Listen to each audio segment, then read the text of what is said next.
សូមស្វាគមន៍មកការរៀនភាសាចិន step by step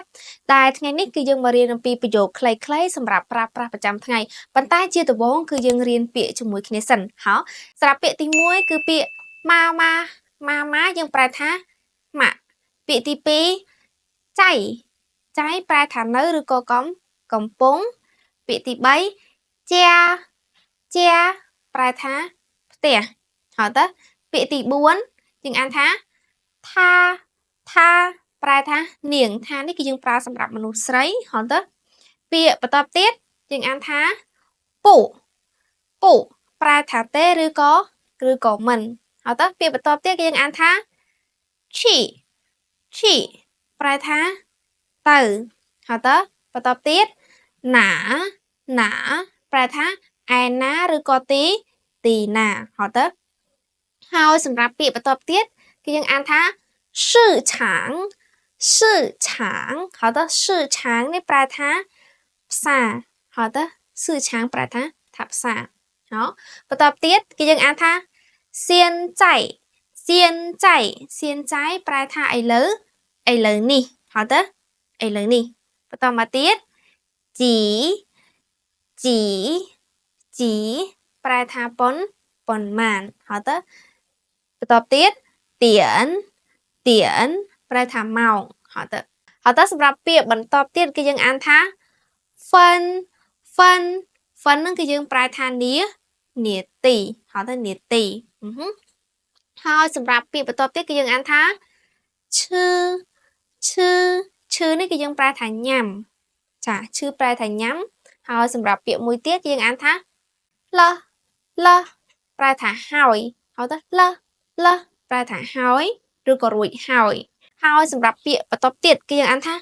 ម៉ាប្រែថាទេហៅទៅប្រែថាទេហើយទៅសម្រាប់ពាក្យបន្ទាប់នេះគឺយើងអានថាហើយនេះប្រែថានៅទេហើយសម្រាប់ពាក្យចុងក្រោយគឺយើងអានថាមេប្រែថាទេឬក៏មិនហើយទៅឥឡូវយើងកលេចមកមើលប្រយោគខ្លីៗរបស់យើងវិញដែលប្រយោគទី1គឺយើងអានថានីម៉ាម៉ាចៃជាម៉ាតើម៉ាក់របស់អ្នកនៅផ្ទះទេបើយើងចង់សួរអំពីប៉ាយើងដូរពីកន្លែងម៉ានេះដាក់ប៉ាមកឧទាហរណ៍យើងចង់សួរពីបុគ្គលណាម្នាក់អីចឹងយើងអាចដូរកន្លែងនឹងបានហៅទៅសម្រាប់ចម្លើយគឺយើងមានពីរប្រភេទយើងចង់ឆ្លើយមួយណាក៏បានដែរហ៎សម្រាប់ចម្លើយទី1គឺយើងអានថាពូចៃគាត់អត់នៅទេឬក៏ថាចៃគាត់នៅឬក៏គាត់នៅតាចង់បានន័យអញ្ចឹងហៅទៅសម្រាប់ clear ទី2ហៅទៅ clear ទី2យើងអានថា你去哪儿តើអ្នក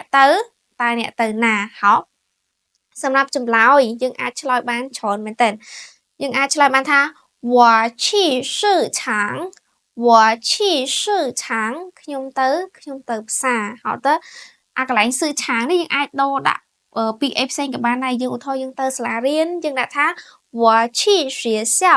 ឬក៏យើងទៅក្រុមហ៊ុន我去公司ហៅទៅយើងដូរដាក់មួយណាក៏បានហៅទៅសម្រាប់ប្រយោគទី3គឺយើងអានថា现在几点ហៅទៅ现在几点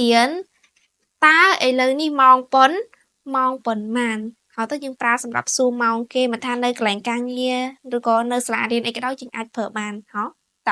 សម្រាប់ចម្លើយគឺយើងអានថា现在10:10ឥឡូវនេះគឺម៉ោង10